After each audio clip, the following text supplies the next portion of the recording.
couples who say they never fight or they've never had an argument, I have so many more questions.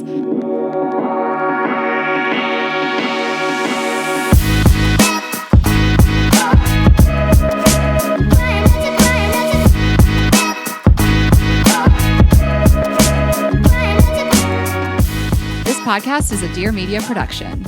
Hi, guys. Hi, guys. Welcome back to another episode of Girls Gotta Eat. Welcome back. What's up? Sorry, we just did another recording and I feel a little spent. No, Yeah, we'll be fine. We'll make it through. We'll power through. I know. We did 40 minutes and I was like, are we done? End of the month. End of the month. Almost your special We month. survived it. Don't you feel like January last year, there was no end to January? Every day was January 1st. It never ended. The fires. But it was like hell. This January is like normal January. Not because just the fires. Don't you feel like January is usually really long? It is 31 days. It does make a difference. That February one day. is shorter. I never know how many days are in a month. I don't even know February. You don't know, Rayna? What? 28.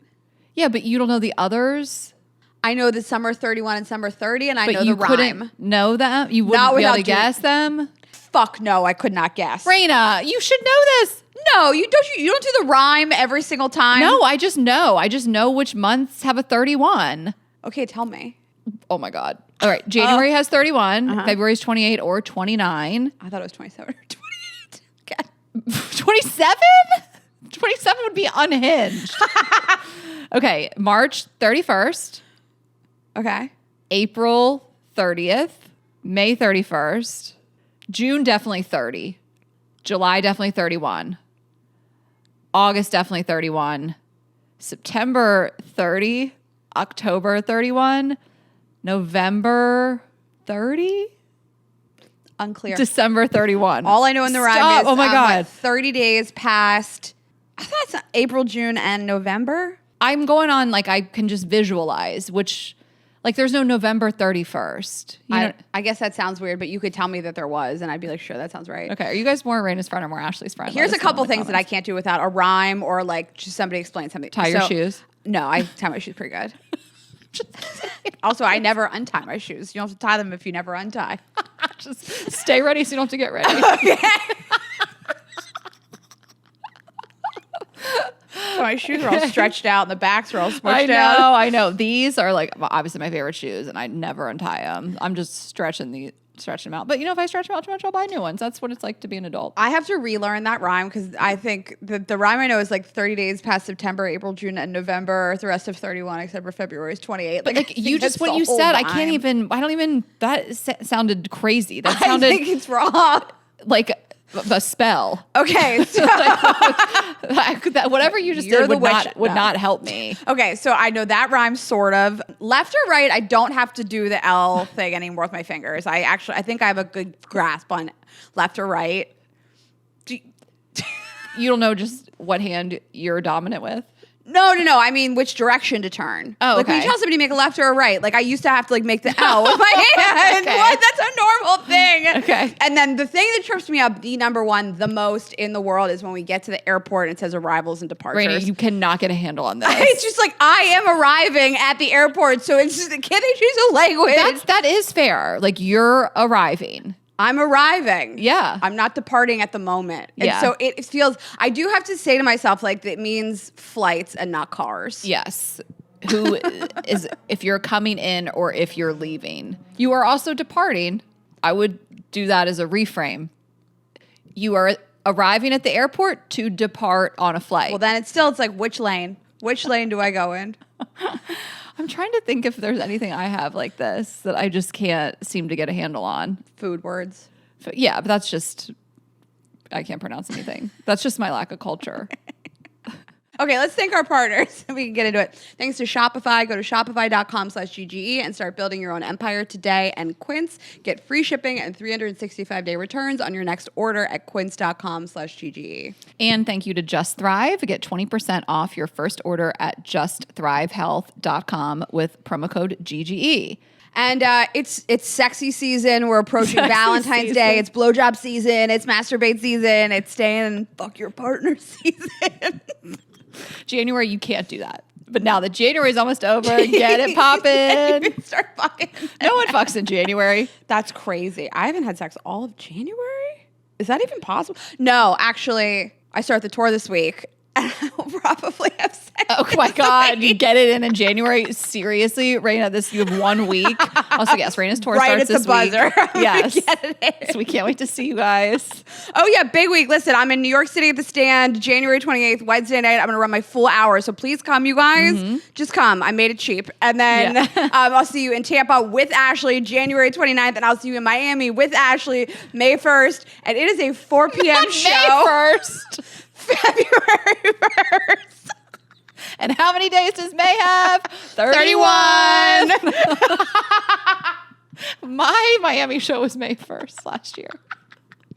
Your Phoenix show that you had me come host and I was so nervous and I had never done a set by myself is almost 1 year to the week of my Phoenix show. Yeah. Oh, I love that. Your sister-in-law's going to be there. Fun. Are you going to come to that? We'll see. I don't know. We need to figure out my schedule. I actually need to sit down and really look at my year. Yeah. I don't have a big ass calendar this year, and I still haven't taken down my big ass calendar from last year. I just can't. I can't bear to take it down. I look at the year and I sit there and just mourn. Mourn the year. Okay. Best year ever. Well, you guys can get tickets at RaynaGreenberg.com and those Stand tickets at Stand NYC. I don't know. You guys just Google Stand it. NYC. You'll figure it out. But yeah, I'm very excited to start the tour on May 1st with Ashley. It's really happening. Yeah. But it is Valentine's Day coming up. Ashley and I own a sexual wellness brand called Vibes Only. It is the most beautiful premium packaging and the most beautiful, sexy orgasm giving toys. The best products you could possibly have. Yes. We have designed these with your bodies in mind, and they are second to none in terms of quality and how soft they feel in your body and how ergonomic they feel in your hand and the vibrations and the sensations and all of the things. So they are just top of the line. Yes. So this is a great gift to give to anybody or yourself. We have couples toys. We have cock rings. We have air pulse vibrators which just suck on your clit. It's the most insane feeling. I have tons of them just sitting next to me. We have silicone hand clasps, which we have re-released as of today in 2 new colors. Okay. So Rayna didn't really want to do the black. I'll say it. No, I just was I want to just try it. This is a thing that we've really been able to do a lot of colors in, and it's really fun. So we have this really brand new burgundy hue, and then we have the black. I mean, I love them both. So it's really just choose your own adventure with those. And they are such a great way to just get into some light bondage, role play. They're one size fits most. There's no lock and key. And so they're just really fun to play around with and just grab out of the nightstand when you want to spice things up and pick your color. Yes. And then finally, one of our best sellers is our Lucy kit. So we have a Lucy Love kit for Valentine's Day. It is 4 vibrators in 1. So you get a little bullet and you get 3 different sleeves. If you guys are watching on YouTube, you'll see it. But you can slip different sleeves onto it if you want different sensations. So if you want to experiment with nipple play or different erogenous zones on your body, this is a really nice way to just try a bunch of sensations in one box. And this is one of our less expensive toys, so it's a great gift for like a girlfriend, maybe like a girly for Galentine's as well. Yeah, it is really great. And the Lucy has been one of my longtime faves. And the Lucy Love Kit is probably my favorite because it does have this one sleeve that you can put on the bullet that is meant to stimulate your nipples. And then the heart-shaped one is great. That feels so good on the clit. And then a one that looks like a little lipstick that's just perfect to toss in your bag. It's great on the go. Yeah. So you guys check all that out at vibesonly.com. Yeah, or if you're watching, I'll just have all these dildos piled up next to me. Yeah, your emotional support vibrators. Okay, can I tell you something that I just experienced because I just did a software update on my phone? So you might have seen this for a while, or I don't know if this is new to me within the last few weeks, that you can see when someone is typing in the group chat. Oh, I've had that for a little while. I love it. It's a huge Rayna, what do you love about it? I don't want to see that shit. I don't want to say, I feel like I will be typing and sometimes I'm typing something snarky to screenshot and send it to you and then I delete it. Oh. I don't want to know when people are typing in the group. This is too many people looking at me typing. That's where your mind went. Interesting. I don't do that all the time. I'm like kind of making a joke that I'll do that sometimes. I do it all the time. Want all these people seeing me typing. Because what if I don't send it? What if I start typing and I don't send it? Like, I feel like I know people are, I'm not that self-centered that I think people are sitting around watching me type, but something about people seeing me type in the group chat hits different than a solo text. It invades your privacy. When it first happened, I was like, wait, what? I can see who's, I feel like I shouldn't be able to see that. Like when I'm on a group chat, there's 5, 10 people, whatever it is, even 3 people. And I'm like, wait, I shouldn't know who's typing next. I really enjoy it because I think sometimes like you and I have so many comedian friends and like everyone's just trying to like get their jokes in. And like yesterday, like I was on a group chat with you and Brittany and I could see that you were both typing and I was like, I can take it easy now. They're going to tell their jokes and I can just, they got their stuff to say. I'm going to let them cook. I just think I find it calming. What if someone's typing and then they never sent it and then like so many people watch that happen? It's like, what were they saying? I think that they just changed their mind. It happens all the time. Yes, you start typing something, you get distracted or you change your mind or you're like, oh, that wasn't worthy of sending. But I think watching people type in the group chat is an update that I feel a little victimized by. It gives you the ick? It feels like invasive. I don't think I've ever had a thought or feeling I didn't type and immediately hit send. I don't have that like inner voice that's like, maybe sit on this for a second. That's never happened unless I'm talking shit. Yeah, I can't explain why it's different. I mean, obviously I've never had a problem with this one-on-one, but something about the group, I'm like, I don't think I'm supposed to be seeing that. And I don't want a bunch of eyes on me. I agree though. It is like a bit of a jump scare. You are like, that's none of my business. Like who's typing is none of my business. I mean, like what people write about me on the internet, it's none of my business. None of my business. I'm not going to look. And maybe there's like part of me that likes the little thrill of who's going to respond. I don't know. Like when you get going in a group chat and like, they're just popping up and you didn't know they were coming. Maybe that's like a surprise I like. Yeah, I mean, I think sometimes you just don't want to see how the sausage is made. You know, you don't yes, like exactly. Like when you're texting one-on-one, you're like only one person could respond. But when you were in the group chat, who's to say? So it's like a fun little hit. And now I just have to know.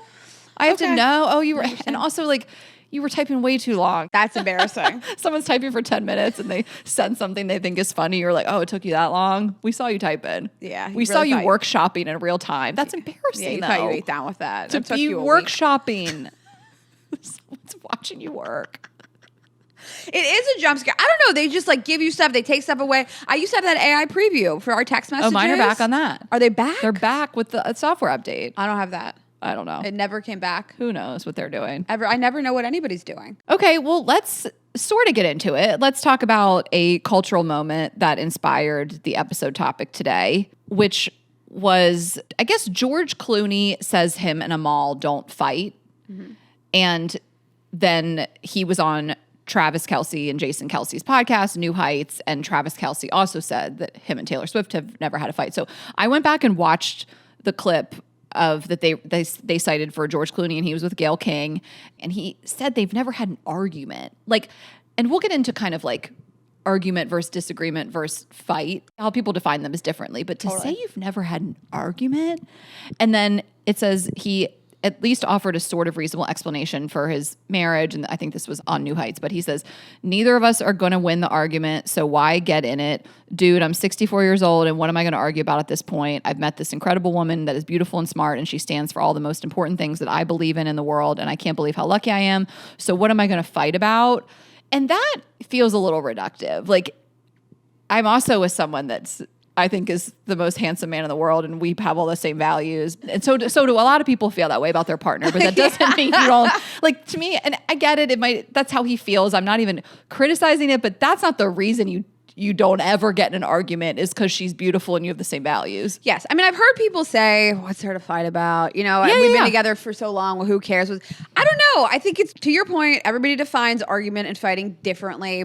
Do you never bicker? You never disagree? Yeah. Like, that would be odd to me. But a lot of people think their partner hung the moon. They still have disagreements. And I think a lot of people are like, life's too short to argue and we have the same values. We like all the same stuff. I don't know. Sometimes I'm just tired at the end of the day. You just bicker a little bit. Yeah. And so then Travis Kelce said him and Taylor Swift have also never had an argument. They're just too rich. What problems could they possibly have? So I don't know. Couples who say they never fight or they've never had an argument, I have so many more questions. Like, first of all, how do you define fight? Because if you were like, we've never yelled and screamed at each other, then same. Shashank and I have never yelled, and I mean, raised your voice, yes, but we have not screamed and we have not insulted each other. which the thought of it makes me so sad to think that we would ever say something to intentionally hurt each other. And I've been in relationships before where you were saying something to hurt one another and you're insulting one another. And we have not done that. And so I guess I can say, if you picture a fight and there's screaming and yelling and throwing stuff and slamming doors, we haven't had that. But to say you've never had an argument or a disagreement, why? Are you just like, I don't know, we agree on most things. And that's great. We said this before. It's nice that you're aligned with your partner. We compromise. We're not combative, all of that. But like, is there resentment? Is there stuff that bothers you about them that you're just not saying? Like, are these two extremely passive people? I have so many questions. I mean, I look at like what people fight about, and we'll talk about it in the episode because we polled you guys. Yeah. We asked so many questions about what do you fight about, who starts the fight, who ends the fight, what does the resolution look like, what do you fight about? And we had more than 10,000 people submit answers, so thank you guys so much. And we will go back to this, but the list of like what did people fight about, it was the number one thing was communication, but chores, cleanliness, division of labor, all kind of wrapped up in one, kids, money, in-laws. So if you hold those things, you could say about Travis Kelce and also George Clooney, you guys probably aren't fighting about division of labor. You have tons of people that you've paid to help with that. Yeah. You guys aren't probably doing the dishes. Yeah. Kids, again, I don't know, you probably have a lot of help and a lot of staff. Yeah. Money, you have all the money in the world. Yeah. In-laws, I mean, both Taylor Swift and Travis Kelce, I don't know about George Clooney, they seem to have really super tight relationships with their families. So communication is the number one by far and above the thing that people argue about the most. And I think it is about finding somebody who doesn't invalidate you and make you feel like you're being quote unquote crazy or ridiculous or being oversensitive. And it sounds like those people found a counterpart that does not make them feel like that. Yeah. And if that's the case, then I do think you probably don't fight that much. Yeah, I don't fight. We do not have a lot of conflict, my husband and I. I don't want to sit up here on this high horse and brag, but I want to use myself as an example as someone who was in an extremely volatile, combative relationship and someone who we really do not fight. I can name something that I would even dare to call a fight. And I really don't like the word because I don't picture the volatility and the screaming and yelling and the insults, whatever. But like conflict, literally one hand, I can like tell you all of them. And so we communicate really well, and there's people that communicate better than us. So if you are like, you have found your person that you have so much love and respect for, maybe you met them a little later in life and you both communicate really well, I can see a world. Like people who say they don't fight with their partner, I am not invalidating that and jumping down their throat and telling them they're lying. I'm just not, but I have more questions. I guess I need to know what do you qualify as a fight? I mean, you disagree on stuff sometimes. Yeah. You calmly and kindly figure it out. But like you've never had a disagreement. And I had a relationship with somebody for 4 years who I'd say we never fought. And when he left me, the first thing he said to me was, I let you win every single argument. Right. I never push back against you. I thought, look at me. I'm always right. I'm fucking crushing it. We never fight. We never have conflict. And we were so much younger, and it's very partner specific. I didn't think we had a lot of volatility. We didn't yell and scream. At the end of the relationship, he was like, I feel like I have to let you win every single argument. I don't I made more money than him. I was a little bit older than him. I had more experience. Like I do see that dynamic. And so it scares me when people say we never fight at all, because it's triggering for me because I'm like, oh yeah, I never fought either. Yeah. And if those couples break up and one person feels blindsided because the other person never expressed any sort of dissatisfaction or annoyance or grievance at all. I mean, Shashank is really so easygoing and so agreeable and patient and just easy to get along with. I mean, I attribute him a lot with our lack of a conflict. Not that I'm so difficult, but I have like a strong personality and I'm certainly not going to be for everybody, but he is admittedly just less confrontational. Like he puts me in my place. I mean, he doesn't let me get away with everything, but I think I was talking to him last night about his previous partners, and he's just more inclined to kind of let stuff go. But I'm like, but if you can't, it builds up. And the few conflicts we've had, it was like something that kind of built up that he didn't vocalize in the moment. And so it is a fear of mine always, like to your point, that I would be with somebody, friend even, and something's going on and they're not telling me and they're keeping score. And of course, it's not what I think he does. It's not what I think you do or anybody that's close in my life. But it is such a fear that someone won't say something and then it will all come rushing out in some conflict, or they will, like you said, break up with you and be like all these things, all these years. And it's just like, how have you not, then you also feel lied to. It was tremendously destabilizing for me, for somebody to be like, you thought you were right all these times and I just let you be right. And to me, that's number one. It's partner specific. It's age specific. I mean, I was 28. He was 25. I mean, he was so young. Like, I don't think back then, I mean, this is so many years ago, like we didn't have an avalanche of TikTokers that was self-help and a ring light being like, you know, 5 signs you're being gaslit. Like I didn't know those words. And I think there's a net positive to that stuff, but like there wasn't so much information on the internet that was just like, this is what's happening, this is how to handle conflict. If you said to me today, like if I really ran the tape and I was like, okay, I do seem to win every argument and he never pushes back and he never has an opinion, I really would pause for a moment and be like, does he feel heard in this relationship? Like, I'm not a detective. We're not mind readers. So if somebody tells you we have come to a healthy resolution here, you have to assume that that's the truth.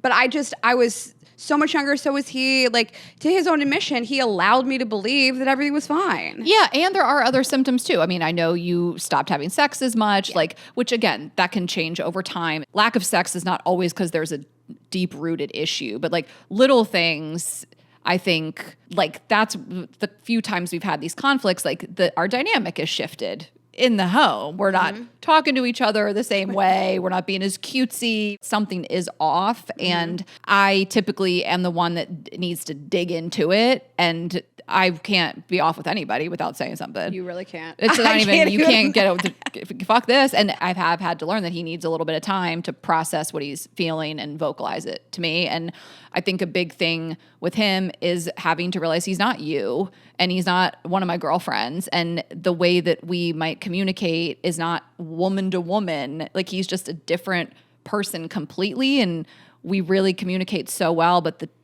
couple times when I felt like we can't get there, I have to remind myself that he needs some time to digest what I've said and come back to me. And I just don't experience that with my girlfriends. He's not me. Like, you're not as close with him as you're. But literally, when we've had these conflicts and we're talking things out, I have been like, but like my head is going like, but my closest people to me, which are women.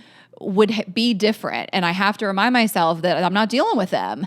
Right. And I will sometimes say all the things. I'm doing a fucking monologue. I'm explaining something, why I feel a certain way or what this made me feel or where I'm feeling a disconnect or and I'm going on. And then he just like listens and I'm like, hello, what are you going to say back? And I think he has to digest it, take it, have some time with it, go for a drive and like come back to me. And that's something I've had to learn. Yeah, I think everybody processes things differently. And it also, like, I think back to that relationship and when he left me, it wasn't a moment where I went like, oh my God, I think everything was so perfect. It was a watershed moment for me where I was like, oh my God, we weren't having sex. We did have a lot of issues. Right. I was deeply unhappy here. Opened. Yes, like I think some people are like, we never fight. And if you really ran the tape, you could still say to yourself, well, we don't really have a lot of conflict. We don't have a lot of problems. I don't feel deeply in my soul that something is wrong here. If I was honest with myself, I felt deeply in my soul that something was wrong. Right. That this was not my longtime partner, that getting engaged was a mistake, that I had all kinds of concerns about. He's a wonderful person. And he still is to this day. He's a kind person. But we had all kinds of issues in terms of money and how we saw our lives and where they were going to go and how we wanted to live. And I had a lot of problems in that relationship. I just wasn't willing to see them because I was just like, oh, I'm right. Every fight I'm right. And I fought dirty too. Like, I think that you grow up and you change. Like we would get in some kind of disagreement and I just wouldn't answer his calls for like 12 hours. I would like go to a friend's. I would make sure he like didn't know where I was. It was super manipulative.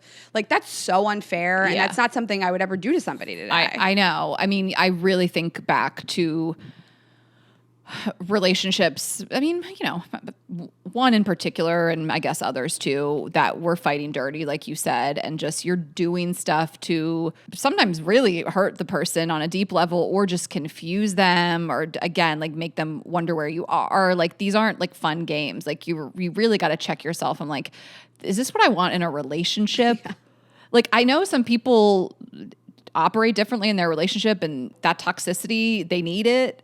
And I would suggest working on that in therapy. But I mean, if that's what works for you and you consider yourself happy and you really like the thrill of that, that's fine. But it could never be me. I'd like to feel more safe and secure. And, I think if you fight all the time, if everything is a fight, you're always walking on eggshells, you're always triggered, they're always triggered, and you've worked on this and you've tried and it doesn't change, that's not the person for you. Like, it doesn't have to be like that. Like, I think there's seasons in relationships where things can feel tense and big changes, like having a kid, for an example, or someone's out of work, they've lost their job, or you're dealing with family drama or trauma.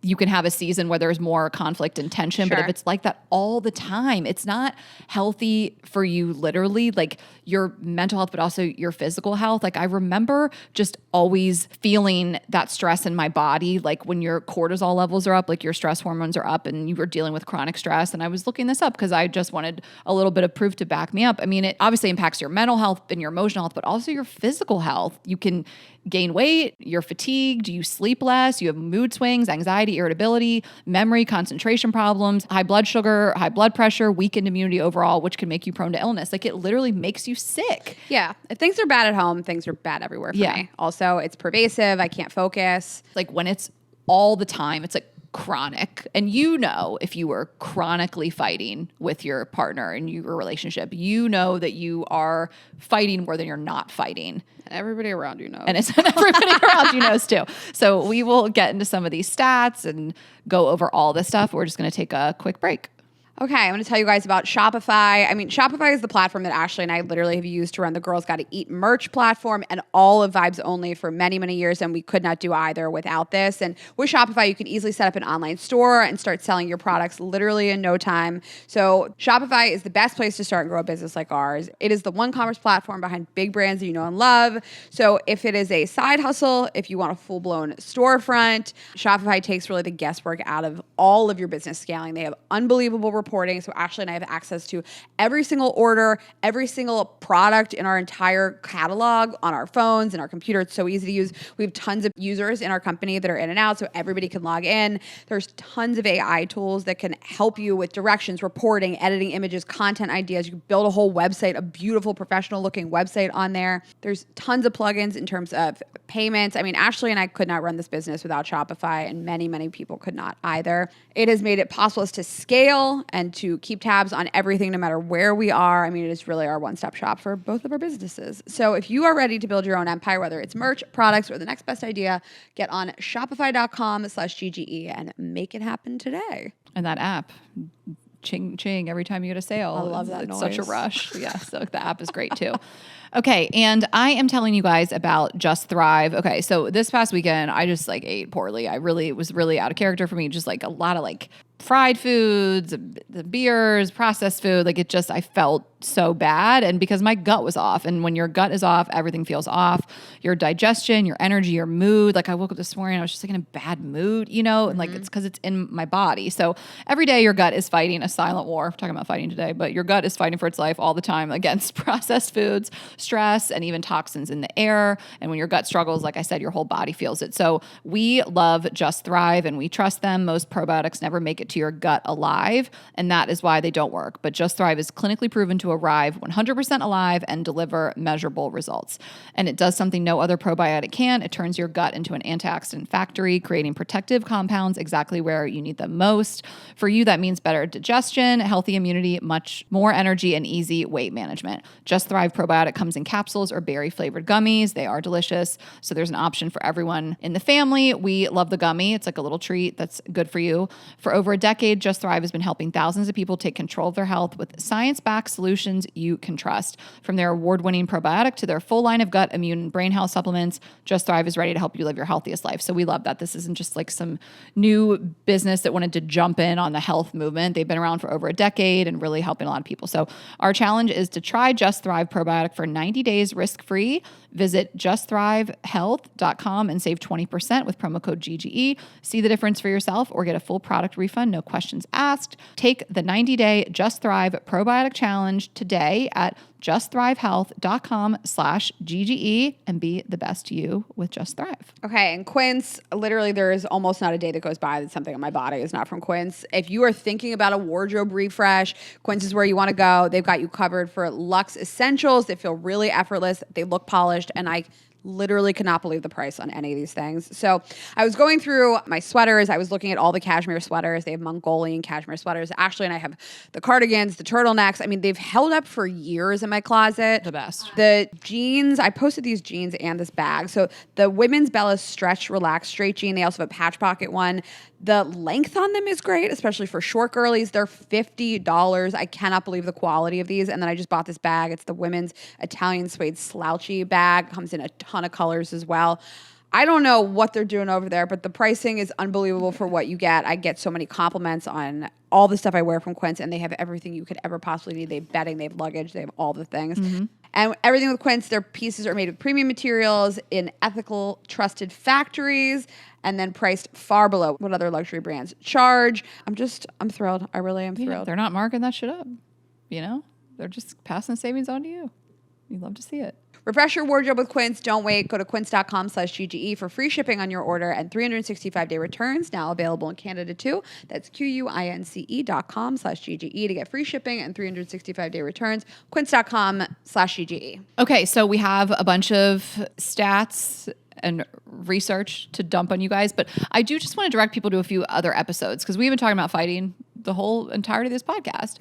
So we did a few episodes if you guys want to look back, because today we're going to talk about kind of what's normal, but if you're like, but I need more conflict management, resolution, and all kinds of stuff. So we have a lot of great episodes. We did an episode with Dr. Orna Goralnik from Couples Therapy in April of 2023, how to manage and make sense of fighting in your relationship. That was a really great one. Rayna did 3 solos, Fight Smarter, Not Harder in April 2020. Should I Be Mad About This was November 2022. And then I love this one, Rayna. Do you remember Just Say the Thing from January 2022? You said Rayna did 3 solos. I was like, I did? Wait, oh.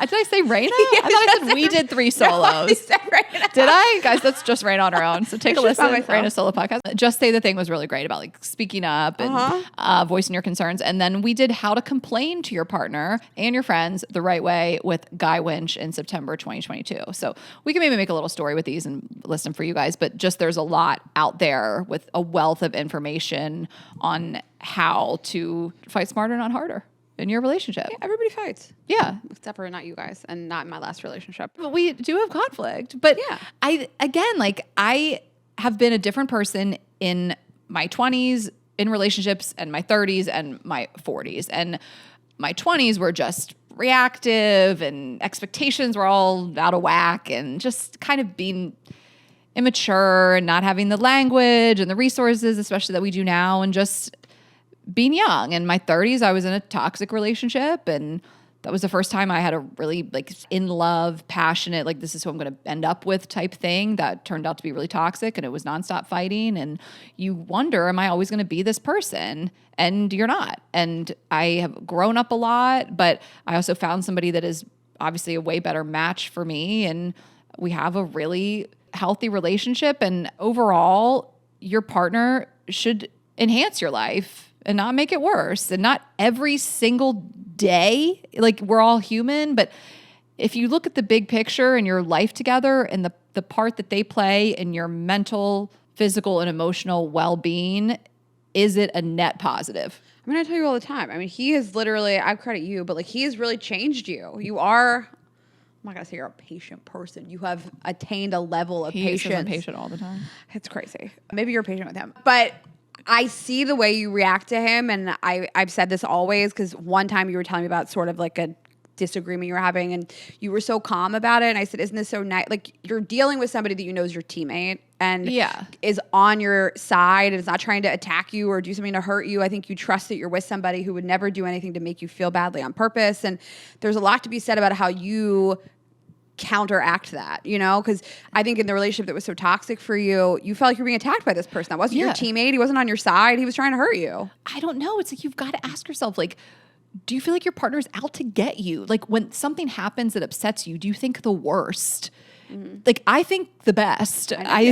We love and respect each other so much. I mean, that's my husband, you know, like we really would never think the worst. And additionally, even when we've had conflict early days before we were even engaged or married, you know, before we were locked in, like I knew that it didn't mean the end of the relationship. I could rest easy, like very rarely, but when we have had a problem and we have gone to bed when we were long distance or even now still in the conflict, I could still sleep. I mean, it wasn't the best sleep of my life, but I wasn't up all night just reeling and like, what is this? Are we over? You know, and I just feel at ease and secure in our relationship that this doesn't mean it's the end because we have a conflict. I think it's, you know, about finding the right partner. I think we talked about this earlier. We don't want the whole episode to be like, sometimes you just get older and you get better. But like when I was younger, I just let it fucking rip. I know, yeah. And it does feel good sometimes. Like all the nice, like approach it with kindness and use I statements. I know all the things you're supposed to do. Sometimes it really felt good to just go fucking crazy. Nuclear. Yeah. And I don't know. I think about how I want to spend my days now and actually like, what would I like the outcome to be here?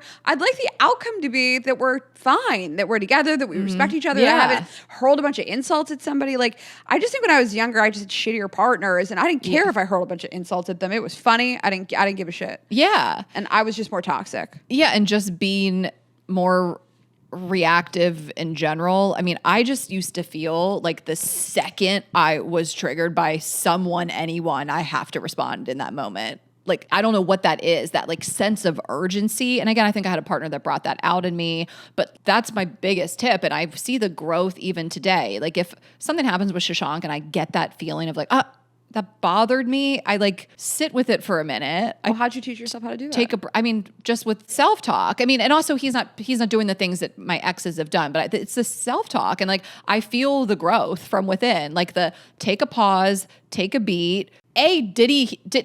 Not him, but anyone, did he mean it like that? Or have you interpreted something via text or via a tone? Like what actually happened here? Take some time and space away from it. Ask yourself if this is a pattern or this is a deeper issue of whatever it is that pissed yourself off, and ask yourself why. Talk to somebody, talk to your friends, talk to your therapist, talk to ChatGPT. Like you have to de-escalate before you pop off, like with any relationship. That's what I've learned. Yeah. I mean, I think when you think like, what do I like the end result to be working, and then I work backwards from it. Yeah. No one, I mean, listen, again, I can't stress this enough. I was a toxic mess in my 20s, but Yes. I was comfortable living like that too. I think I was just like, this is just how it be. But I don't want to be like that now. Yeah, and I think of those times like being out with friends and be like head down, just text fighting. Like when I watch people text fighting with their partner, like I want to cry. I want to cry because it was me and I ruined a New Year's Eve party. You know, like I ruined events, friends' events, birthdays, whatever, because I was in the corner fucking text fighting. He's part of that too. He wouldn't let me stop. You know, like I would think like, Ashley, put it down, put your phone away, enjoy the time with your friends, and he would keep coming at me, you know? But so it's your previous partner. My ex. So it's like hard. You want to defend yourself and you want to, oh my God, I can't believe it, you know, and you're being super triggered. But like I see people doing that and I'm like, oh, so like, why are you doing this over text with your partner? You know, like if you feel something starting to get inflamed, it's like, whoa, let's do this when we get home, or let's do this when we see each other next, or let's at least do this on the phone. Well, you know me, I won't get no text with anybody. I'm picking up the phone. I will not do it. But that's a sign of maturity and growth, because we've all been there, locked in a corner, fucking text fighting with somebody, whether it be a friend or a partner. And so you just don't do it. Just refuse to do it. I would. I just don't think anything is going to get resolved that way. Sometimes you want to just say something like really mean I don't know. I mean, I'd rather voice note it to somebody. Yeah. Like anything will be misinterpreted in text. Like nothing good's going to come about it. Yeah. Come from it. Nothing good's going to come about it. Yeah. And I mean, if you have to say a thing and they're at work, like don't try to fire someone up at work, you know? Like I used to do that shit too. Yeah, I used to do that shit. It was really mean. It's just like, say like, I'm upset because of this, use your I statements and be like, we'll talk about it later. Like just, you know, if you're firing someone up. I'm doing it on purpose. And yeah, I used to just be really... Exactly. I mean, I really would like leave the apartment for hours, sometimes like the whole night. I would like stay at Melanie's or like run. It was mean. Mm-hmm. So we said we are going to like tell you guys a lot of these poll results, and we just can't thank you enough for what you offer to us. I mean, to say that 10,000 people, sometimes 20,000 people submit to these polls. I mean, nobody has access to information like that. So thank you for sharing your lives. And this is embarrassing and uncomfortable. And it's a tough topic to be like, I initiate a lot of fights. I start fights, you know? And so I don't mean you should be embarrassed. I just mean people find it embarrassing. People have shame around all those kinds of things that we ask you guys about, and we appreciate you sharing always. But I will say, I mean, even if you try to Google search, how often do couples fight? You try to ask AI. I mean, it's hard to study this stuff. You know, like this survey is as good as any, and it's 10,000 people. And if you guys are listening to this, it's 10,000 people that are similar to you in some way because you're all here answering this or listening to this podcast. So it's just like, we love doing this because it really gives clarity around what's quote unquote normal. And we did the episode, how often do people really have sex? And I think that was so eye-opening and validating. Yeah. So this is kind of what we wanted to achieve here as well. Yeah. So I guess we can just start with, I mean, we asked just straight up, how often do you fight with your partner? So 52% of people said rarely, which doesn't mean never. I mean, once or twice a month was 37%. So a lot of people are fighting a couple times a month. And again, can't stress this enough, fighting means something different to everybody. So we never asked what constitutes a fight. Well, the next one we kind of talked about it, but I just want to say rarely means less than once a month. So that's pretty good. You know, like half of the people that answered this are really not having conflict monthly, but it's okay if you are. Like Rayna said, once or twice a month, 37%, once or twice a week, 10%, and 2% constantly. It's interesting because people are only reporting on their own behavior, right? Yeah. I thought it was interesting, and we'll talk about it later, who starts the fight versus who resolves the fight. Everybody thinks they did not start it, and everybody thinks they also resolved it. Yeah. Everybody's like, I'm not the problem, it's them. Yeah. It's interesting doing one side of this. Yeah, and like what you think about yourself. Yeah. We're not saying anyone's wrong here. It is interesting to see this. Okay, so how often you fight? Only 2% say constantly. I think it would be so interesting to see this 10 years ago or even 15 years ago. Like, I think about it every day. I'm so fascinated by what like TikTok and self-help and AI and all this has done for people's ability to like self-soothe, understand a behavior ahead of time. Like, I really shit on the amount of like information that's out there. Everybody has like a PhD in feelings. We all think that we're so smart, but like, I do think people are realizing red flags sooner. I think that they're realizing this is not healthy sooner. I think people are getting out of relationships sooner. Like, I am obviously older than a lot of our listeners. I'm 40, but like, or the same age as you, but the constantly feels like I used to know people like that more in my 20s. I don't see that much anymore. And I wonder how much people just have evolved in general because of how much information is out there. And I like to see it. 2% constantly, that's amazing. Well, also having a boyfriend's embarrassing. So I think every year that we progress, women feel like they don't need a partner as much as they did in the olden days. You know, like we are just getting more progressive in terms of women's independence and all of the things. Well, hopefully, you know, I think we are definitely going back in time, and we will be Handmaid's Tale in the next 60 to 90 days. But, you know, I think in general, it's just like at the time of this episode, we still have rights, and we can speak freely. But I think in general, like women are settling for less toxicity and just, they don't need a partner. So I think they're just like, I don't want to be in that. And so it was really encouraging to see the 2% as constantly. I think that's a great point. I never really thought about it. People just stayed in relationships that were really bad because what else were you going to do? Yeah, and now you get shamed for it.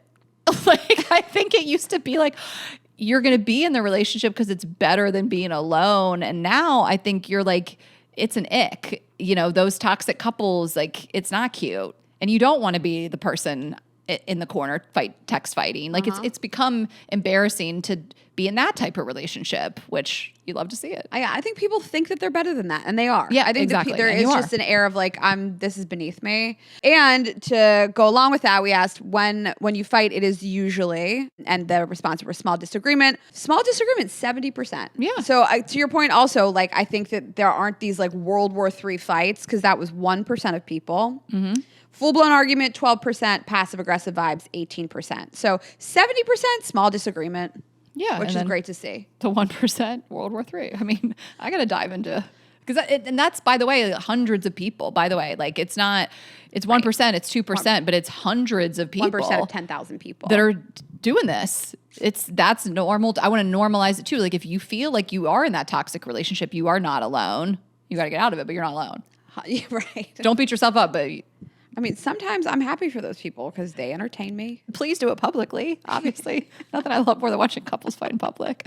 Okay, so for small disagreements, I think that like these small issues can feel really charged a lot for people, I think, because like you have these like service fights and a lot of things are like under it. And so these small disagreements, I think like sort of escalate and they aren't really about that topic. And so I understand, it makes sense that most fights are kind of about that. I want to like validate that's probably like what most people are dealing with. Small disagreement is like, you left the dishes in the sink, but the main issue is like you don't help me with the housework. It's so true. I mean, like a dumb little thing can still lead to someone feeling dismissed or disrespected or hurt. But like when you actually run the tape, you're like, oh my fucking God. Like I can't believe that shit led to, like you said, it's the dishes or it's a thing. It was something small that just was snowballed.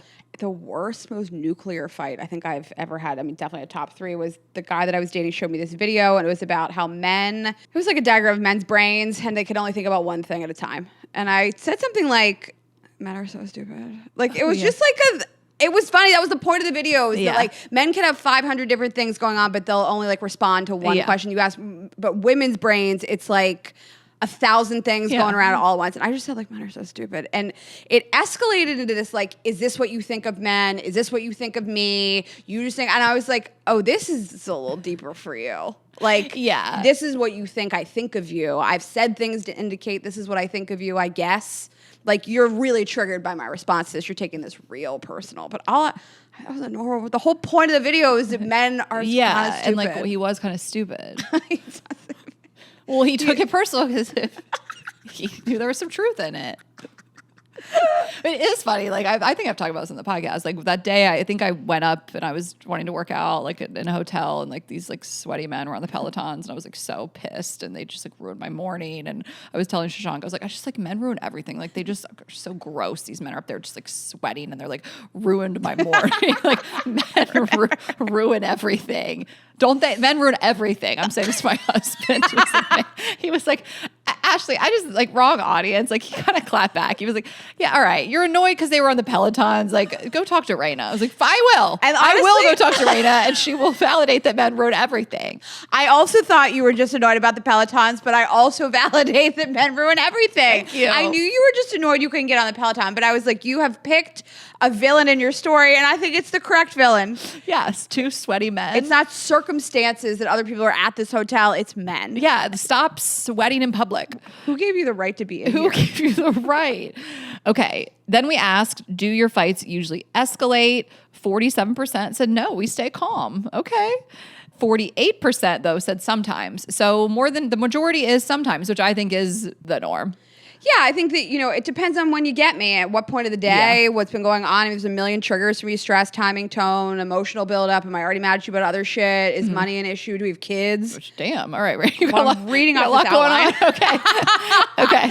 And then 1% said almost always, and then 1% said every single time. So those are similar. So, again, like not negligible, but the majority is staying calm versus like sometimes they escalate because they do. Yeah, I think listen, as long as it doesn't escalate into like harmful behavior, I think it's fine. It's normal. It can happen. Sometimes you're just not trying to deal with that shit at the end of the day. Yeah. And this is not a hot take, but relationships are an experiment. They are a learning experience of realizing how someone is in all these different situations. I mean, you can really go a long time with somebody that has healthy communication skills and they're secure, and so are you, and you agree on most things and you have similar interests. Like you can go a really long time before a conflict arises.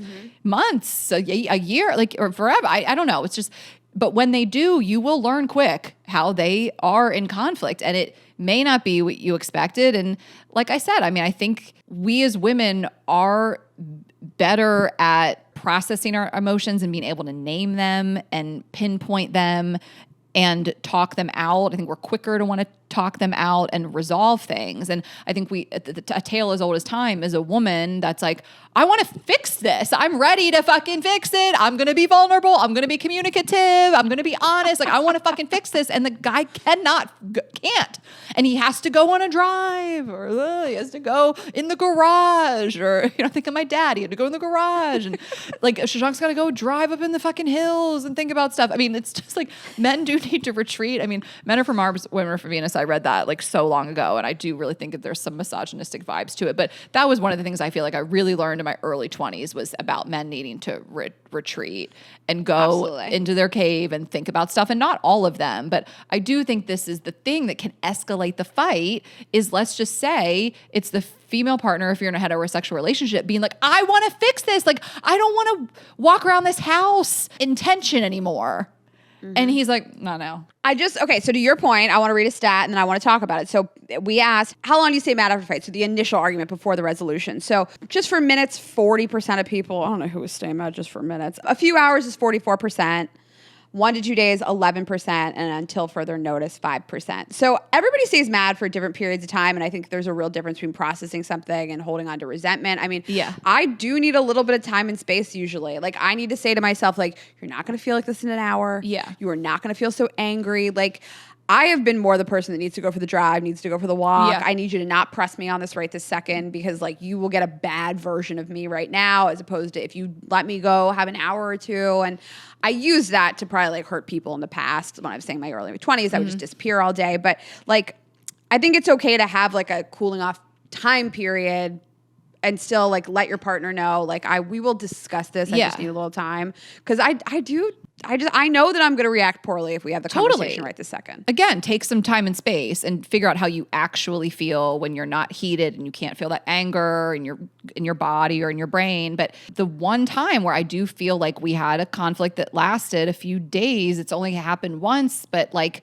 I feel like Shashank couldn't completely get there and articulate to me like the thing that kind of started the whole thing, whatever. Like, I'm not going to get into it. And I apologize if you want more, but I'm protecting my relationship and like, what I'm sharing, of course. And again, it wasn't anything huge, but it was just like, I told him like, thank God you finally were able to figure this out and what I did that upset you in the first place and how we got here. But we have lost a couple days like of being quieter around the house and going to bed in not a great place and not being ourselves with each other. And like, I just don't want to do that. And like, I don't want to pressure you if you need some time, if we have a conflict down the road. But like, if I have a note, it is like, I'd like to work through things. I don't want days to go by like this. Like, we love each other. Like, nothing terrible happened. Like, and I think he was like, I will work on. I don't want that either, you know, but I get it. It's frustrating. And this is what my mom deals with my dad. And I really feel for her. And my dad needs days and he can't figure it out. You know, it takes a long time for him to come back around and A, say what he's upset about, or B, apologize if he needs to. And I feel for her. And that's probably her biggest critique in their marriage. I mean, that's been everybody's critique in a relationship with me, that I am that person. You're that person. That I really, I mean, you know that I'm like, if it's a pervasive issue and I'm like, I know the way I feel is not like a situation that I'm upset about. It is a larger issue and I'm going to hurt your feelings when I say it. So like I avoid those things. I get really nervous. Everybody I've ever been with, my family, friends of mine have been like, you refuse to share this. And I've worked to get better on it because I know that that's like very hurtful to people. Because like you said, you lose days. Sometimes people lose weeks. It's just in this weird nebulous, like we're just kind of mad at each other.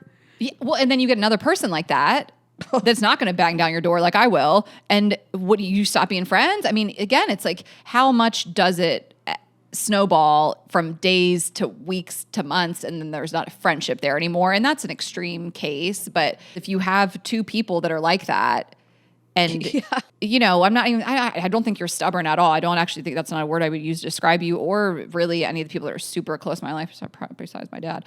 But it's just, if you have two of those people, I mean, I'm sure there's couples that have broken up because they're both like that and they were both stubborn and they couldn't get there and they maybe lost something good there. I'm not stubborn. That's not I don't know. Yeah, I don't think you're saying I'm stubborn, but I just don't know how to say it. And I'm like, oh, I'm going to say this and I can't take it back. And this is the thing I feel about you as a person. And it's hard for me to get those words together. But I think that as I've gotten older, I see the best in people. I know the people around me aren't trying to hurt me. I don't want to hurt them. I'm just better at softening things.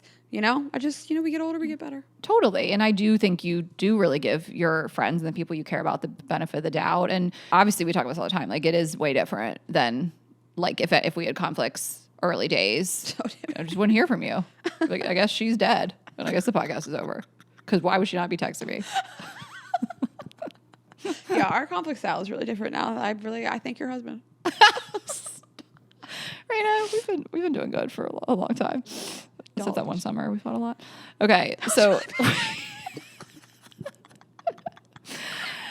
So this is actually a stat that I thought was really interesting. Who starts the fights and who initiates the resolution. Okay. So, I mean, most of our audience is female. So this is mostly women saying this. So most people say that they did not start the fight, and most people also say that they initiate the resolution. So all the women in our audience are perfect. And I love you guys, and I love this so much. But listen, none of us really think that we're at fault. And no, okay, but let's do the stats because I like the them. majority stat for who usually starts the fights. Yeah. So who usually starts the fights? 33% said me. It's me. I'm the problem. It's me. Only a third of you. 6% said my partner. I like that. That's not putting a bunch of blame. Yeah. Okay. We alternate 23%. I like that. And then I should have left that out. And then 37%, the majority who answered this said hard to say. They just kind of happen. And I feel like that's so real where you're like, I don't even fucking know. It just all of a sudden it got weird. It just got weird. You know? Like, and then who usually initiates the talk? 50% me. But that feels like a female trait to initiate, does. to drag. Like when I think of the couple times with Shashank, I visually picture myself pulling something out of him. Like the first time this happened, like first real fight, summer 2024, I felt like all day I had to pull out of him why he was pissed at me. I mean, listen, I'm the last male apologist alive, but I do understand that like men are not taught to value feelings and like being vulnerable and saying how something makes them feel. And I don't think that I think it's getting better, but men have not traditionally been raised to like talk it out and say you're hurt. You hurt my so they feelings, weren't like given those tools so young. And so now it's our problem. Well, he has a sister, and so he's doing. That's her problem. He's already got a leg up on all those other men that don't have an older sister. But yeah, so who usually initiates the talk? Who starts the resolution? 50% said me. 19% said them, the partner. 27% said whoever snaps first. So you started it, you gotta finish it. And we avoid it forever, 4%. That's a lot. I mean, this feels like Shashank and his previous relationships. Like last night, I was trying to talk to him so much about his past relationships and they're fighting. And like, he finally had to be like, what are you trying to get out of me? Like, he was like, what are you trying to get out of me? I'm like, I want to understand. That I'm the best. That we are the best. He's just not combative. He's just really easy, but he's also like, but I think I had stuff in those past relationships that I never said. And then obviously they didn't work out. Yeah. You know? Yeah. I mean, I do validate that is just tools that we did not give boys growing up. And so it is harder for them. And so we have to raise them now. But to your point, it's the vulnerability of saying you hurt me and you did this thing that made me feel, whatever it is, dismissed, emasculated, disrespected, looked down upon, condescending. Like those things are hard for anybody to, hard for them to admit. It's being really vulnerable because you don't want to think that like your partner did this thing that maybe not even perceived as a big deal, but it made you feel a certain type of way. Yeah, I think that's why most fights they start with something little because like most people, men especially, are not going to start a fight with you by saying like this emasculates me. Mm-hmm. Most of them are going to say like, why did you pick this plan? You know, like something small. Or they'll like, if they really don't have healthy communication skills, they'll just take it out on you in some other way. And you have to decode why, which is just unfair. Yeah. And then I love this question. I want to discuss it. Do you go to bed angry? Never, 38%, sometimes 60%, and often that 2%. Oh, no. Get out of there. I love this because of the never go to bed angry marriage advice, relationship advice. Like, and if you live and die by that, that's fine. But I think we hear it, we've heard it forever. And it doesn't always work like that. I don't know. I just think there's like some people need a cooling off period. Yeah. And yeah, you're not going to sleep as well, but you're just like, I'll feel better in the morning. How often do I just wake up and I feel better in the morning? It doesn't feel so heavy and upset, you know? Mm-hmm. Like I'm more likely to be like, this was silly and I don't want to have this fight. I don't know. You got to do whatever is going to allow you to emotionally regulate. So if you're like, I'm going to lose sleep over this, I'm not going to be able to, then don't go to sleep angry. I don't know. Yeah. I mean, couples who live and die by this, what does it look like? I mean, is it bedtime and you're like, well, We got to settle this now. Like how do you navigate that? And again, the majority said sometimes it just be like that. So it does suck. And it is so embarrassing to get into a bed with someone you're in a fight with. That is so embarrassing. It's embarrassing to fight with your roommate, first of all. It's embarrassing to walk around the house and maybe you said you used to give the silent treatment. We've talked about this. It is so embarrassing to fight with somebody, especially you lived in a 1-bedroom apartment, giving your roommate the silent treatment. Just being such a little bitch in this tiny little apartment. You're like, I am in my 30s or 40s. Like, what are we doing? And when you get into bed and you were both mad at each other, I'm like, grow up, Ashley. We need to grow up. This is so embarrassing. Sometimes you're just like, I don't feel like doing this right now. It's sleep time. It's just like, then sleep in the other room. Like, we're in the bed. I'm mad at you. You're in the bed. God forbid you snore. I'm even more mad now. You're moving around. You have the audacity to move. You pulled my cover when you pissed me off.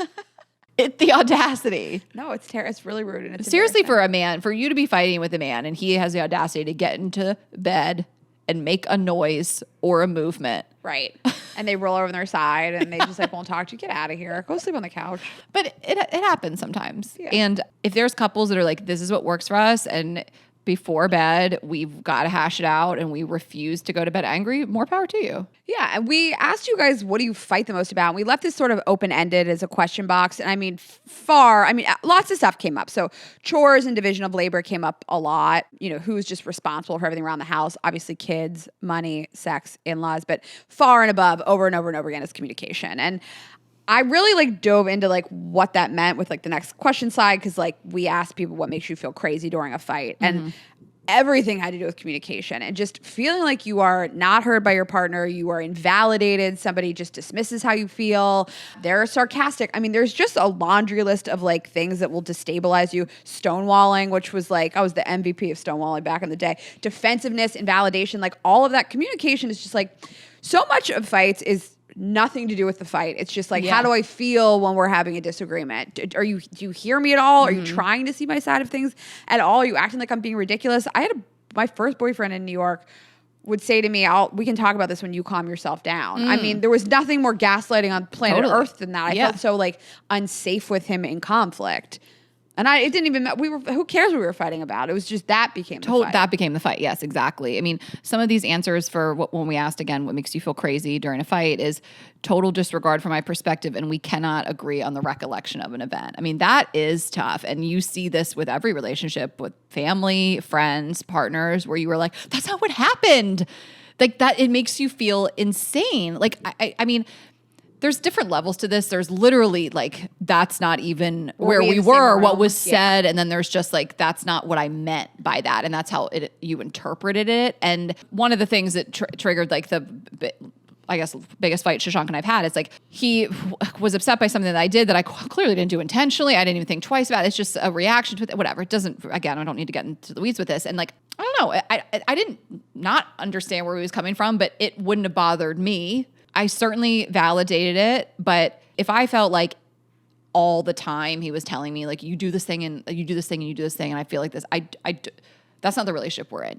There was a thing that happened that I was like, okay, I see where you're coming from and I see why that hit different and I really will work on it. I hope it never happens again. No guarantees, but I will work on it. Even though what I'm thinking to myself, I didn't do anything intentional. I didn't even know I did anything. And so if you're with a partner that's constantly, you never know when you're going to trigger them and you feel like you're walking on a minefield at all times, that might not be the right relationship for you. But every once in a while, you might get into a situation where someone is telling you did something and you really don't agree with it or how it made them feel because it wasn't your intention, but you still have to understand and validate it because that was their experience. Yeah, I think we're all quick to seize upon the gaslighting word and you're gaslighting me. I don't know, we can have disagreements. We can differ on our interpretation of an event. That doesn't mean somebody's necessarily gaslighting you. Gaslighting you is actually challenging your reality. Yes. It's abusive. Yes. But I can get past any disagreement with anybody as long as they say to me, I can understand why you felt like that. Yeah. That's all. Not this didn't happen or that's not, you're so sensitive. Yeah. I need somebody at the end of an argument to be like, okay, I understand why you digested it like this. Yeah, and I do think we get into that intention versus impact, and some people can get really hung up on the stubbornness of but I didn't mean it, and it's but I still am hurt by it, and that is when you do have to stop being stubborn and let your guard down and just understand you hurt your partner even though you didn't mean to. Yeah, I don't know. Some people really can't do that. It's so interesting to me. Like some people really value being right or only having their side of things. I mean, it's really like a narcissistic personality trait that like they truly do not see their side in anything ever. You never hear, I'm sorry. You never hear, I understand why you might feel like that. You have to ask yourself, is that the resolution of every single argument? Is I just have to back down? Then you might be with a narcissist. Right. And also, like I was mentioning, if that thing that happened with us was weekly, then that wouldn't be for me. And I think of an ex-couple that we know, they're broken up, and she just always feels like he's like making fun of her or nagging her or being disrespectful to her, like always. And like he doesn't. And he's like, that's how I am. And so I just don't think they're a match. Yeah. Like we've seen this with, actually, they're not the only couple where I feel like that, where there's one party that is constantly offending the other and being like, but I don't mean it like that. And it's just like, you guys are not, whatever's going on, your sense of humor, your delivery and tone, like you can only change that so much about somebody. You can work through your tone and your language and things on your own in therapy, whatever it may be. But if you really are like, we are just constantly butting heads, then it might not be your person. Yeah.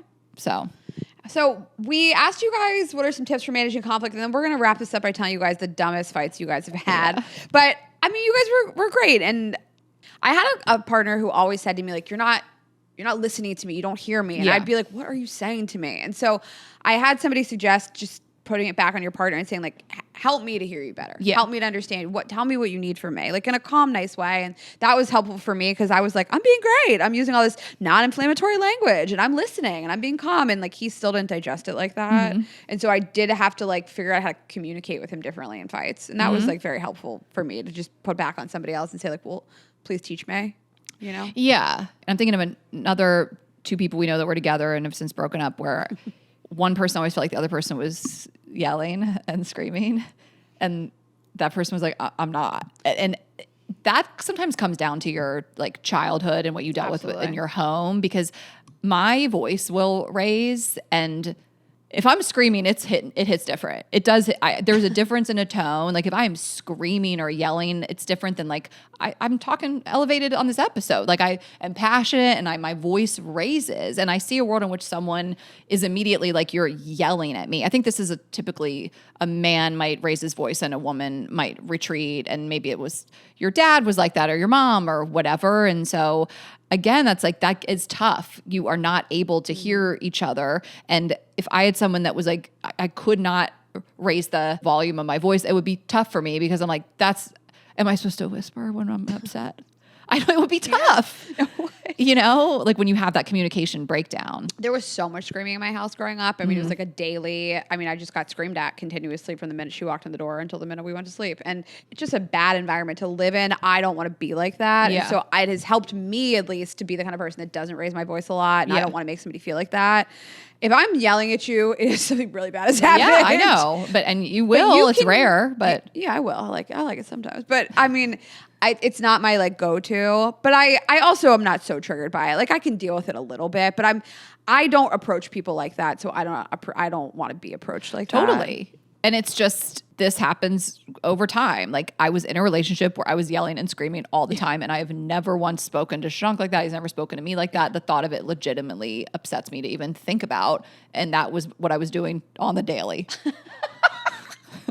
Like the thought that he could talk to me in that way, like, you know, that mean like tone, like, oh my God, I could cry. I can't even imagine it. I can't imagine it. And I would never do it to him. Okay. Never say never, but still. Okay. So there's just some great tips in here. Obviously, number one, trust the intentions of your partner.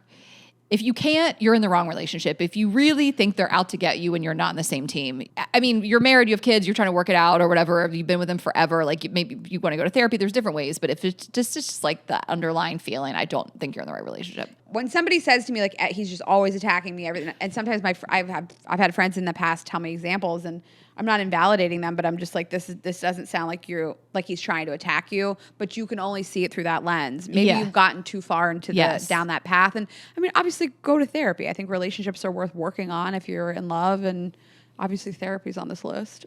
Yeah, and I do think like there is a point where you chip away completely your relationship. You have like completely shattered the foundation. You are in a vicious volatile cycle that is hard to break.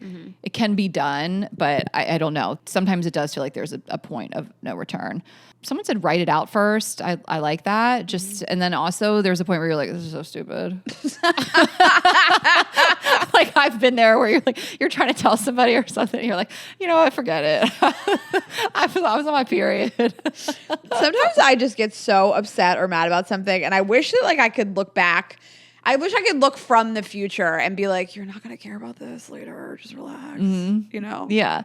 Someone wrote, their reality is true. My reality is true, even if they're different. And again, we've all experienced this, but if it is all the time, I, again, don't know that this is the right relationship where you are constantly battling over what happened. I liked when you were reading. Okay. Pick your battles. Oh my God. This is the number one. What a hot take. I just think about this all the time. And I think this is really when you move in with somebody of like, I just think that's a huge shift in a relationship dynamic is when you start cohabitating. I think it's the biggest. And having kids, obviously those two. The kids more so. But kids too. I mean, like the pick your battles that you think of someone that is just constantly irritated by their partner. If everything they does annoy you, again, wrong relationship. But like, can you deal with them putting the towel on the door? I don't know. I've lived with 3 people, but I've gotten so anal retentive since then. Yeah, you take this one. I guess you just have to say, I mean, it would be hard for me today. I've lived with 3 partners. I mean, you just have to let people live. Like I have a lot of self-talk in my brain about the way people like stock the refrigerator, leave dishes, leave their socks, leave their shoes. I hate all of it. It all drives me crazy. But you have to say to yourself, I guess it's a net positive. Like I'm in love and someone's in the house with me. Like you don't have to. You might be the new me. You might not want to live with somebody. I probably do. If I found somebody I really liked, and we had good sex and we got along, we laughed a lot. It would be tough. I'm a person that likes a clean, tidy house. It would be tough to be with like a slob. I don't know how some of you do it. So there's that. And again, like we talked about this years ago, and I've talked about it recently with a friend who runs her own business of when you employ people and they're going to do it 90% perfect of what you want. Like you have to think of that in your relationship too. Like, are you really expecting and demanding perfection? Because we're all human. So sometimes your partner is not going to do everything the way you want it done or you would do it. That's also bad. But you have to, again, let them live and understand they're human. I'm getting a headache while you're saying this. Oh my God. Listen, if it was up to me, I would like follow somebody around the dustpan, pushing chairs in after they moved and picking up everything. I can't be like that when I live with somebody, and I want to be. Yeah. Ask someone how you can hear them better or support them, like Rayna was saying. Focus on how you feel versus what they did. I mean, this is where your I statements come in. I'll add in one of my own. I think, again, you approach with these I statements. This made me feel this way, and this is why. And lead with love, of course, and calm yourself down first, and lead with love and respect, and always approach with curiosity. Like I've said things before, even to you, like if we've had a conflict, this felt out of character. This is not how I experience you typically. I'm not saying this to you right now, but like I've said, like, I don't understand what's going on because this hasn't been my experience. And I think in my head, I'm screaming, not to you, to whoever. I know you better than this. You know, that's what I'm screaming in my head. And I'm reframing it to be like, we have had this relationship for however many years, and this is not typically how I would expect you to react or how I would have expected this to go down. So I'm just trying to understand. Yeah. And like, again, this is stuff that like I am working out in real time, and I can feel my own growth of 10 years ago. And like the way I would have just popped off and used more inflammatory language. I think language is so important in tone. You have grown up a lot. Don't say things you can't take back. I mean, I don't know. This comes with the growth too. Again, it's like, it's just, I don't want to chalk it up to like, you're just going to be an asshole in your 20s, but like you do grow out of a lot of that. Yeah. It stops being fun. Yeah. Back then it's just like, hold my beer. I'm about to do something really toxic.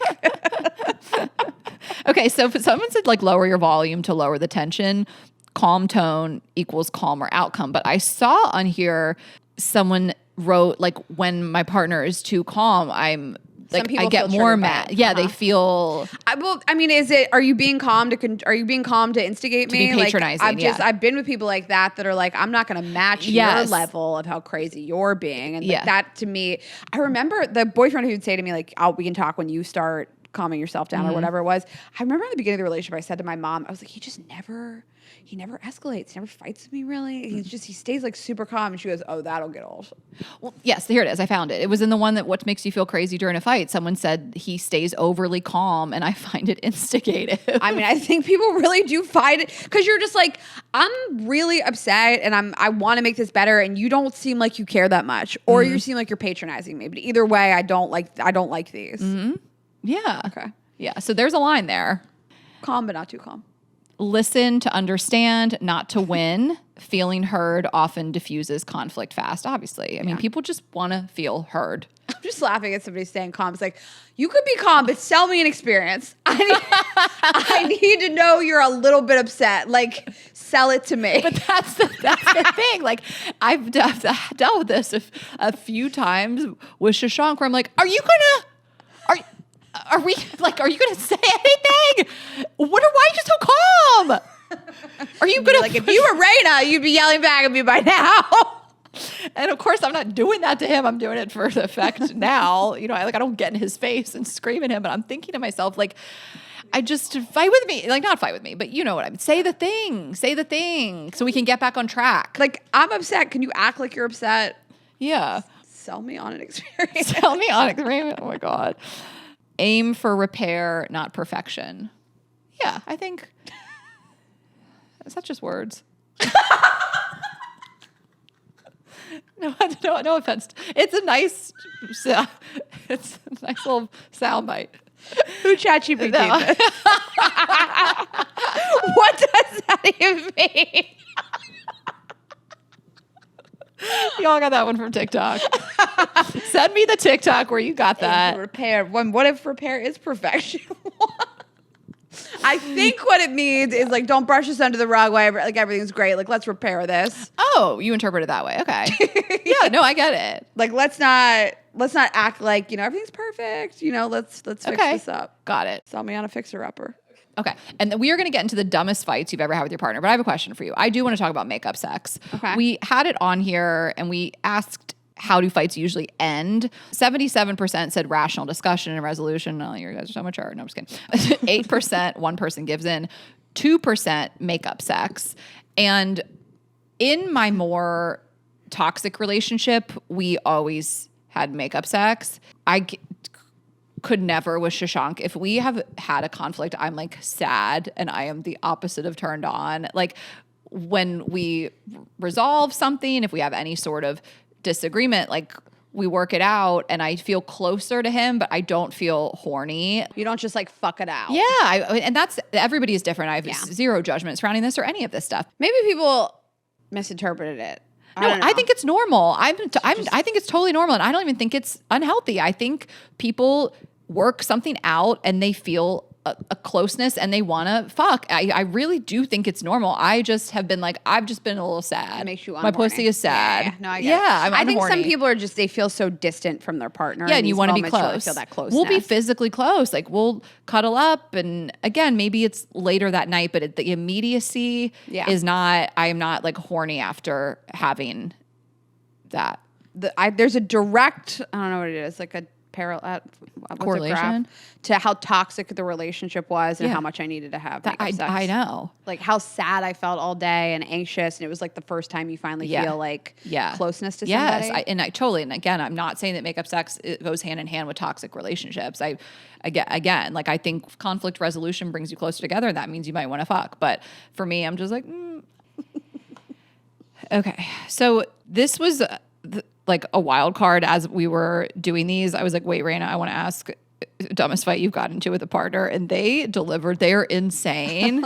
Okay, this one is so Rayna coded. He stole my teriyaki sauce that I ordered for me. I even asked him if he wanted his own. That's She asked. She knew. She saw that coming. I know. And she was like, you always steal my teriyaki sauce. And I got ahead of this. Yeah. Yes, exactly. He doesn't know how to properly fold a blanket or a towel. Like, I can see that just being like, you don't help me with the chores or the housework and everything falls on me. And it's like, you just act like, we did this whole episode about weaponized incompetence. Like, I can see this happening a lot. Chores. Yeah, there is a lot of eating my food. When we had Andrew Collin on, last year or the year before? Last time we had Andrew Collin on, he talked about this fight with Brenna.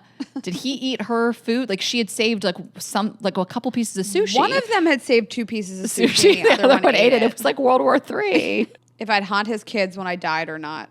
His kids? What do you mean? If I'd haunt his kids when I died. So I guess she's the stepmom. They fought over that? Yeah, they had a fight about it.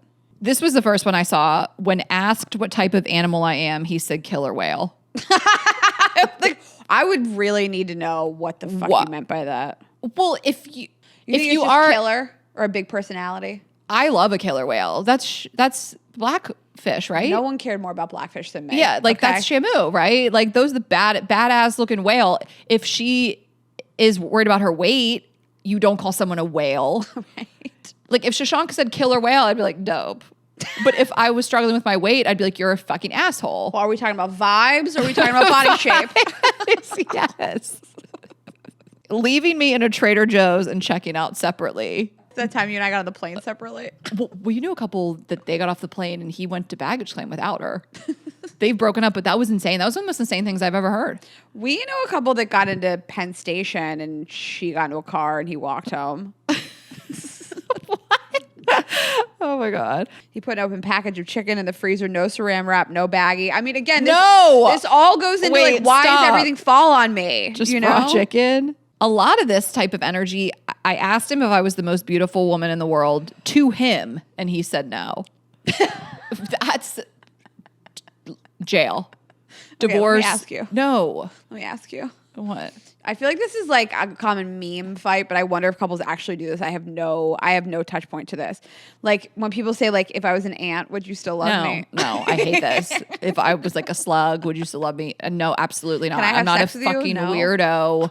If you're anything but a human, no. I like this fight cracks me up. If I died, would you marry again? I'd be like, wouldn't you want me to be happy? No. I think you just gotta lie and just be like, no, I'd be alone forever. I can't picture it. Getting married again. Yeah, and I think that's so much more of a female trait is their husband dying and not marrying again. Men typically move on quicker. Yeah, he'll be like, yeah, I'll be walking down the street tomorrow. I'll meet my next wife. Yeah. I think that's a nice response, though, if you're trying to not start a fight. I couldn't imagine such a thing. That is the way to start a fight is if I died, would you marry again or be with somebody? I mean, I cannot tell you how many chore things about paper towels, the way people clean the mirror. I mean, women really feel like men pretend like they can't do stuff. This one I'm upset about. My husband wouldn't wear the Hawaiian shirt with my face all over it on vacation. That's a vacation shirt. Why would you not wear that? I actually thought you were going to take the Did other you side bring of this it? argument. No, that's when you're supposed to wear it. Also, you and I, it's important us to be with somebody that has like a sense of humor about themselves. You know? He didn't know what penne pasta was. I don't know that we would have a fight. It would give me the ick. Wait, do you know our pasta thing, our first date? I don't know if you know this about me because it's kind of embarrassing. Yeah, but it's like you don't have food stuff. Well, okay, Rayna. But so I didn't know, this was our very first date in 2023. We're at Alice in New York. Okay. And I thought cacio e pepe was just spaghetti. I thought it was a very specific type of pasta. I thought it was obviously the sauce, the salt and pepper. I know what it means, whatever, but I thought it was only spaghetti. Like I thought that was a dish. That's the noodle, like penne vodka comes with penne I thought it was a dish. Okay. And he was like, cacio e pepe is like, can be style. any pasta. I said, no way. Absolutely not. Sure enough, we got cacio e pepe ravioli or whatever the fuck. And I was like, oh, you're right. That was like our first thing. And I was like, no way. I'm going to validate you on this one. Okay. I haven't been in the cacio e pepe is a style. So, I mean, if you know about food, you know that, like, yes, ravioli can be cacio e pepe style. I mean, anything can be cacio e pepe style. But I think the mainstream, most common interpretation of this specific pasta dish is spaghetti. Yeah. Anything could also be carbonara. I think people have a specific idea of the type of noodles that come with carbonara. Yeah. It's like fettuccine noodles or spaghetti type noodles. So I'm going to validate you on this. Okay. Thank you. I think that some people don't know. Yeah. And I appreciate your commitment to not being wrong. You're like, I'm just not, if I don't admit I'm wrong, I'm not wrong. Well, I was wrong. Okay. He said, bring your big ass back here. And he meant it as a compliment. Like, bring that big ass back here. I mean, Shashank, language that men use about your body, like he has said to me, I can't even believe I'm going to say this on air. Like, I remember exactly where we were. he has said to me like once or twice, because I could remember them specifically, that I looked jacked, and he meant toned. I'm not jacked. But he meant like toned, like I can see The definition. defined, toned. And I was like, it's not jacked. Never stop calling. See, I'm not The Rock. No, like I'm not like jacked. Don't, unless if a woman is really working out a bunch and she's CrossFitting, she wants to be super big and muscular. I think that's an appropriate word. I don't want to hear that word. No offense if that's what you want to hear. I'm going to validate this one too. I really think that listen, women have been tormented and badgered about their bodies their entire lives. And I think it can be like a 1 second thing of like, I didn't mean that word like that. Yeah. Great, let's move on. But I think that women have been picked apart their entire lives about how they look. And we're a little sensitive about certain words being applied to our bodies, our faces, our hair, our everything. And that's fine. Yeah, I told him, don't use that word again. Yeah. That word is banned. Okay, I would show him a meme, or he'd say he already saw it on Reddit 3 days ago. No shared laughs. That's a red flag. Like if you are always sending memes to your partner and they say, I've seen this already, ew. I have to like hold myself back from saying it to people because it's just, no one's trying to hear that. This is a deeper discussion. Like, I just wouldn't do somebody like that. Like, every once in a while, like my brother, we send a lot of memes back and forth, and I'll be like, oh my God, I saw it the other day and I died over it. My intention is not to be like, you're late on this. Like, my intention is to be like, oh my God, I literally, I died over that the other day. But like, people send me stuff all the time that I've seen. I don't feel the need to tell them. Mm-hmm. I mean, unless I'm saying like, if you think I have been involved in this all morning. Right. If it's like embarrassingly late. Yeah. Like we have one friend that she will be sending stuff so late. Me not loading the dishwasher correctly, even though everything gets clean. You cannot fight about this. Do not fight about how you load the dishwasher. I'm telling you, like, the way I load the dishwasher is so chaotic and crazy looking. Like, I remember one time Bobby Westside came over and took a picture, and he was like, what is going on with this girl? It's crazy that you are so anal about laundry, and dishwasher do not care. Your vibes is it'll get That's clean. true. But I'm just like, whoever loads it can load it however they want. Water gets all up in there. It gets clean. My parents had this fight my whole life. Like, this is one of their arguments around the house, is how they would load the dishwasher. And I'm like, whoever loads it can do whatever they want. There is no right or wrong. Stop telling people how to do this. My mom was like military style. Watch me fucking pack this thing. I have never cared about anything less. I got other stuff going on. I mean, we will turn this on and it'll get washed. Yes. And if it doesn't get washed, we'll run it through again. Like, it's not even like the washing machine, which is way more water to waste. Like, yeah. I've never cared about a single thing less. Totally. What's the difference? Yes. Whoever's loading it, it's their method. Like, I always put silverware with like the prongs up, knives down, but like spoons, forks up. I think it's so weird when people put them down, but if they get clean, who cares? Well, in my mom's defense, my dad does knife up. That's crazy. He says the knife cuts the thing. Knife up. He's like, the knife will like wear away at the bottom. So you'd rather just get stabbed? Silverware hole. Yeah. That's so you'd rather crazy. slit mom's wrists. That's insane. What are we doing here? So she has a right to be mad. I love him, but I'm on her side for this one. Okay. So in conclusion, everybody fights except for rich A-listers, apparently. Yeah, you're not in the same bucket as those people. And I just always want to remind people, like, you can have amazing chemistry with people. They can make you laugh. You can have fun with them. You can have stuff in common. But if you are fighting constantly, or you cannot seem to find common ground and handle conflict healthily, that may not be your person. Like, it's a big piece of the puzzle is how you manage conflict together. Totally agree.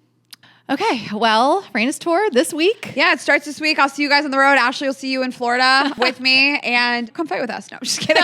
Yeah. But we'll see you guys. I'm really, really excited. And that's it. Hope you like the episode. Yes. So her tickets are at RaynaGreenberg.com, girlsgottaeat.com, Girls Gotta Eat podcast on Instagram and TikTok. I am Ash Hess. Rayna is Rayna.Greenberg. Subscribe on YouTube. Share this episode with a friend. Leave a comment on YouTube or Spotify or wherever you are watching or listening. And we will see you Thursday. Have a good week, guys. Bye.